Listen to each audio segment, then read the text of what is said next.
Welcome back to Tuesday with Tim, the podcast that touches on all things related to brain injuries among children and those who have been impacted and inspired by my son Luke.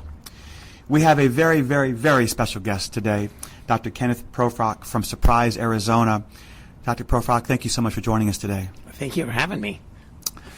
I think that everyone that is listening today whose child has had a brain injury knows of you and would love to be in Surprise, Arizona, hopefully working with you and having you see their child. Tell us a little bit about your background at first here. Sure. Well, I was born and raised in Montana and went to Arizona to go to school and got married, had kids, and a business, and stayed. Early on, my residency program was in sports medicine and physical medicine, and so I went into concussion clinics right off the bat. From concussion clinics, we just started seeing more and more kids in that process, and it's sort of, sometimes you might set out to have a business that orients itself in one particular way, but the public sort of decides for you what's going to happen. And so is that what led you to what you're doing today with stem cell transplants? It is. Actually, we were looking for other answers, and in the early 2000s, there was sort of this budding understanding of what a stem cell even really was. And a lot of that was happening non-domestically. There was a kind of a moratorium on stem cell research in the U.S. until 2008.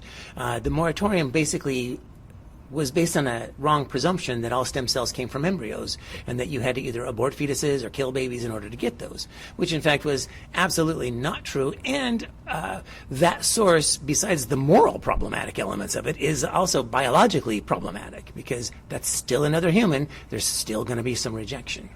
And there are different ways to go about getting a stem cell transplant. Explain those. Absolutely. You can do, so basically you have, and this is tongue-in-cheek, but we talk about the fact that really there's two kinds of stem cells, yours and someone else's.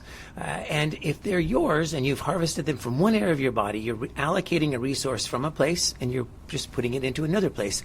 If in the process you can activate them, and it turns out these are cells that are mobilized by trauma, so the very fact that you poke somebody, sucked them out, you've traumatized them enough to wake them up and get them active. Now you have to put them in play.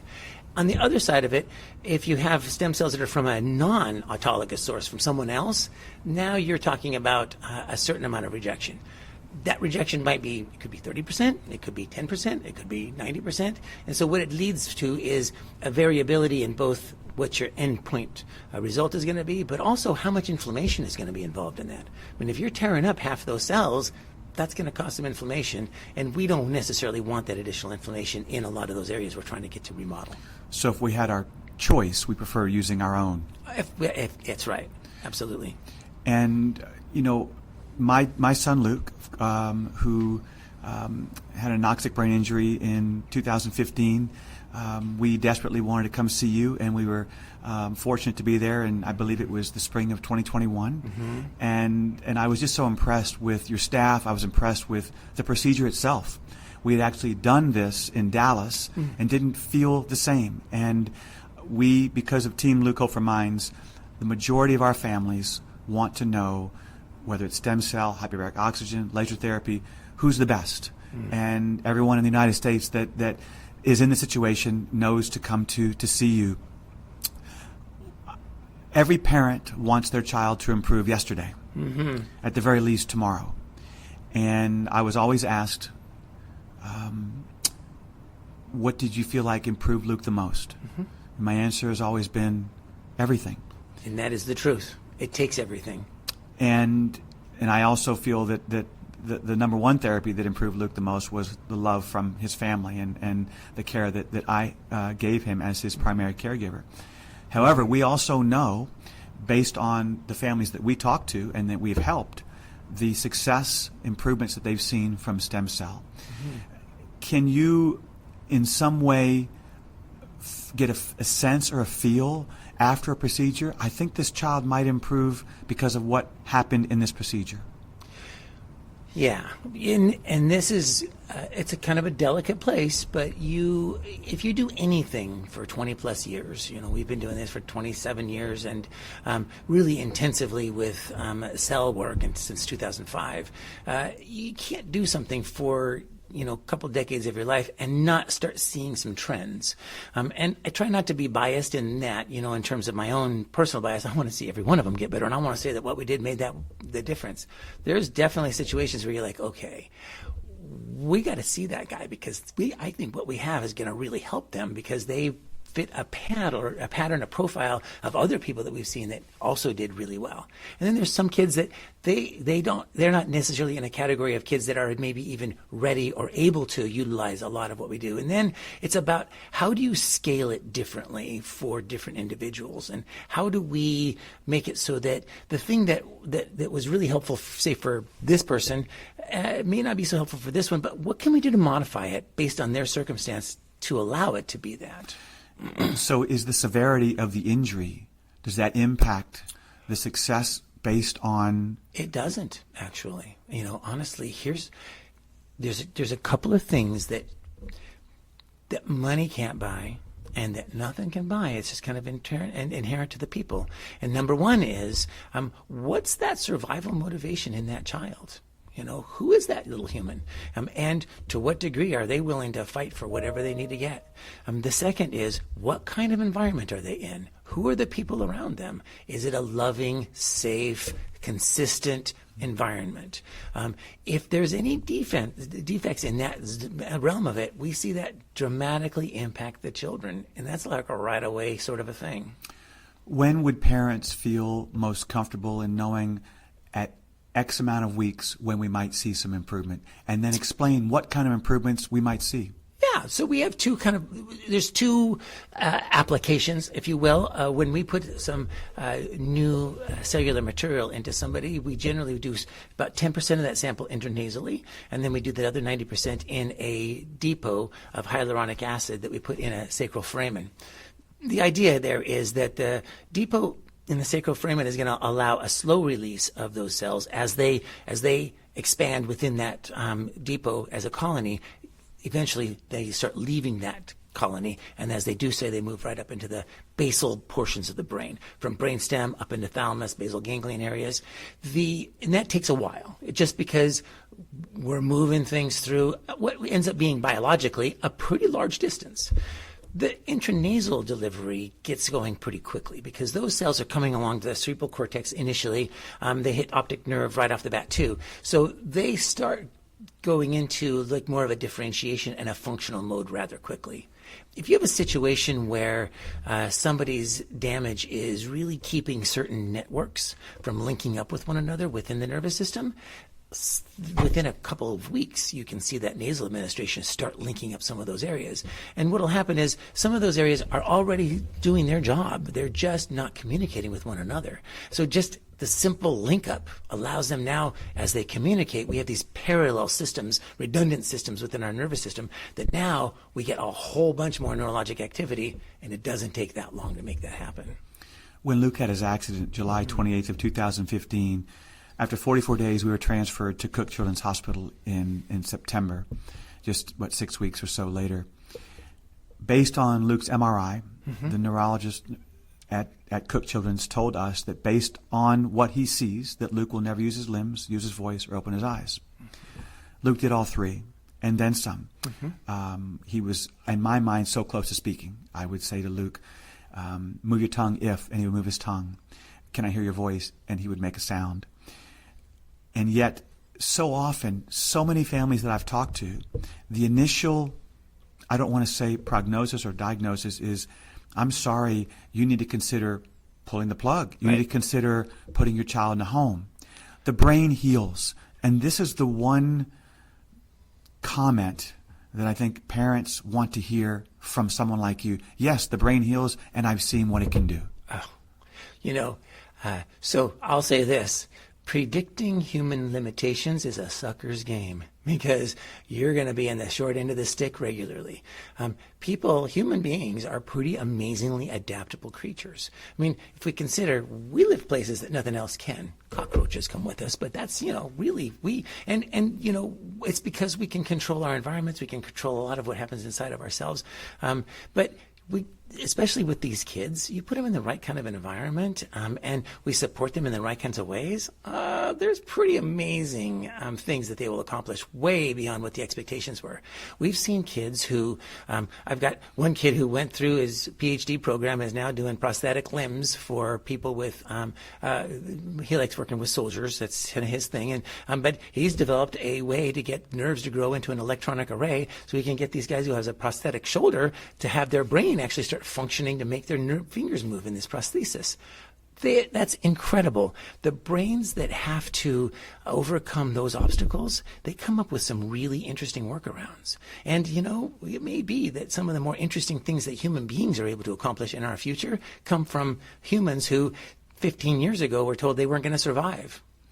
How many millions of cells? I hear from different stories, I was able to get this amount. What is the... Okay, so let's talk about that. This is America.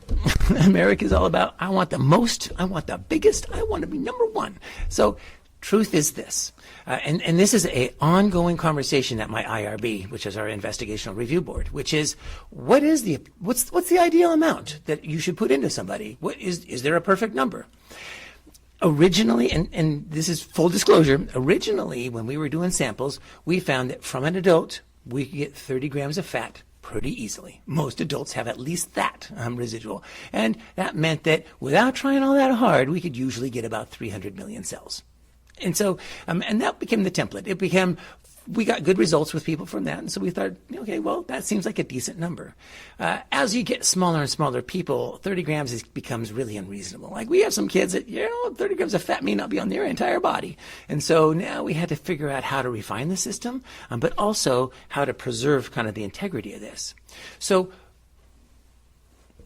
the question becomes, what amount is enough to satisfy the need, but not be so much that you're not accomplishing your objective? And what if in a brain you have the capacity for 100 billion new cells? Just as a matter of, just a guess. And let's say that we are able to harvest 500 million cells for you, and in a couple of divisions, we've reached the max.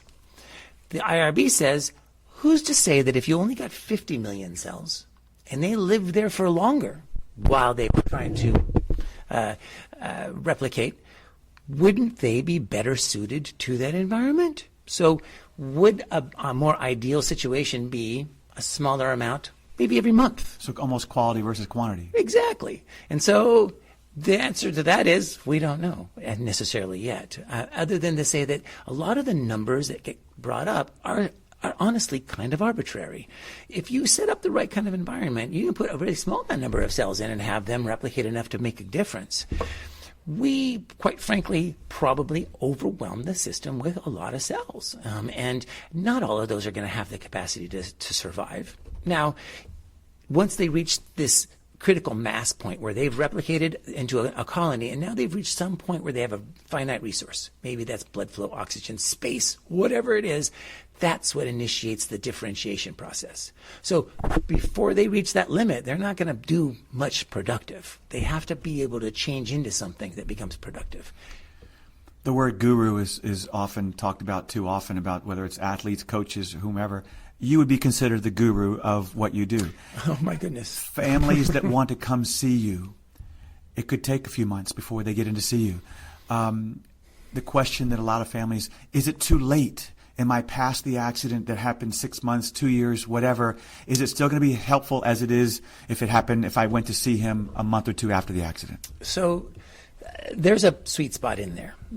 First off is there's no limit to the range. We've got a woman who's 46 years old who we were able to start getting her off her seizure medications. She had a birth injury, and so 46, she's basically been pretty non-functional most of her life, and now for the first time she's raising her arms above her head and she's starting to talk, and her mom's like, what? She's waking up and she's premenopausal, it's kind of like, so don't ever give up on a person. And Norman Deutsch does a great job of describing that process in his book, The Brain That Changes Itself, where he talks about, hey, look, an injury is going to happen. Your insurance company is going to say, okay, you get 6 months of therapy, it starts now. Well, you may not be ready for that therapy. You may not be ready for that therapy until 6 months. And now your window's closed and it's not available to you. So don't ever give up, is sort of what we tell people. But at the same time, Once an injury's happened, now you have kind of an acute triage phase. Depending on the child, depending on the severity of the injury, that could take you 6 weeks, 8 weeks. It might take you 4 months, 5 months. It could take a year. It depends on that degree of injury and to what degree that hypermetabolic neurostorming state wants to persist. We got to get that back under control.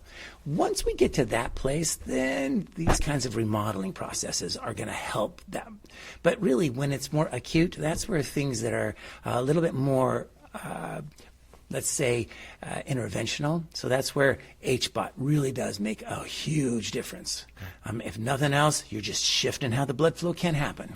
So certainly with Luke's injury in 2015 and he came to see you in 2021, 6 years later, it could certainly have been more beneficial had he come in 2016 to see you. This is the truth. And just because we are very much a patterning kind of a creature. We all live in certain patterns. We have ways that we work things. We have scripts that we use when we speak. We have ways that we work our world that are similar. And when those patterns get entrenched in somebody who's had a brain injury, a lot of times there's more dysfunctional patterns that we get entrenched over time.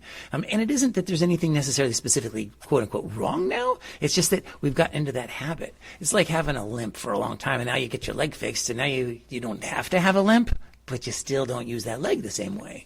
Do you have a story or two where the child might have had a anoxic injury, just a very severe injury, did stem cell and came back to see you and you were surprised, shocked? You know, this is, we cry regularly at our place. And so, because these are heartwarming stories. And so when you have a circumstance like that, it's pretty amazing. But yeah, like this week we had, this past week, we've had 2 kids that 6 months ago were not talking, and were not walking. And, now 6 months later, they're both, walking and talking. The little girl has a vocabulary that the parents drove 5 hours to come see us. And the dad says, I asked him, well, what's her vocabulary look like now? He says, well, she didn't shut up for 5 hours. I'm like, that's the problem we want. That's got to make you feel just full of joy, the power that you have. You know, there's nothing quite like helping others. Mm-hmm. And to what we're doing at Team Look Out for Minds, despite the fact that my son had such a terrible injury and has since passed, I know that we're keeping his legacy alive. Absolutely. And we're so appreciative of what you've done for Team Luke and your support and being at our conference.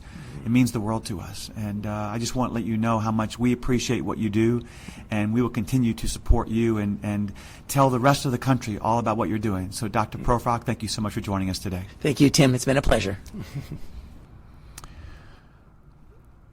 I must say that spending time with Dr. Proefrock, both in person and on our podcast, I'm just so impressed and almost blown away by his knowledge of the brain and what he's done. And, you know, I wish that there was an easy way to explain and show parents that you do stem cell transplant and you're going to see improvements immediately or at some point. And unfortunately, with the brain, every brain injury is different. It just doesn't work that way. But what I can say to you that are all of you that are listening today is that in the amount of families that we've helped and those that have been to see Dr. Proefrock, they have seen improvements, maybe more alertness. The body is moving in a way that it wasn't moving before.